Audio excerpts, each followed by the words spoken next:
நேத்து போட்ட நியூஸ்லயே சொல்லியிருந்தாங்க. இன்னைக்கு ஒரு சில இடத்துல நல்ல மழை இருக்கும். ஒரு சில இடத்துல வானம் மேகமூட்டத்துடன் காணப்படும்னு. நானும் காலையிலேருந்து மழை வருதான்னு வெயிட் பண்ணிட்டு இருந்தேன். ஆனா எந்த ஒரு மழையுமே பெய்யல.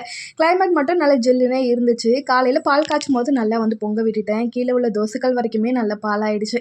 சரின்னு சொல்லிட்டு எல்லாத்தையுமே எடுத்து வச்சுட்டு கவுண்டர் டாப் ஃபுல்லாவே நீட்டா கிளீன் பண்ணி விட்டுறலான்னு ஃபுல்லா கிளீன் பண்ணிட்டேன். மழை பெய்யலன்னா என்ன கிளைமேட் நல்லா ஜில்லுன்னு இருக்கே! ஏதாச்சும் சூடா சாப்பிடலான்னு சொல்லிட்டு வாழைக்காய் எடுத்திருந்தேன். அதுக்கப்புறம் தான் தெரியுது, அது பஜ்ஜி மாவு இல்ல, ராகி மாவுன்னு சொல்லிட்டு திரும்பி எடுத்த இடத்துல இந்த வாழைக்காவ வச்சுட்டு இந்த கிளைமேட்டுக்கு நல்லா சூடா இஞ்சி ஏலக்காய்லாம் தட்டி போட்டு டீ குடிச்சாலே நல்லா தானே இருக்கும் அப்படின்னு சொல்லிட்டு டீ போட்டுட்டு இருந்தேன்.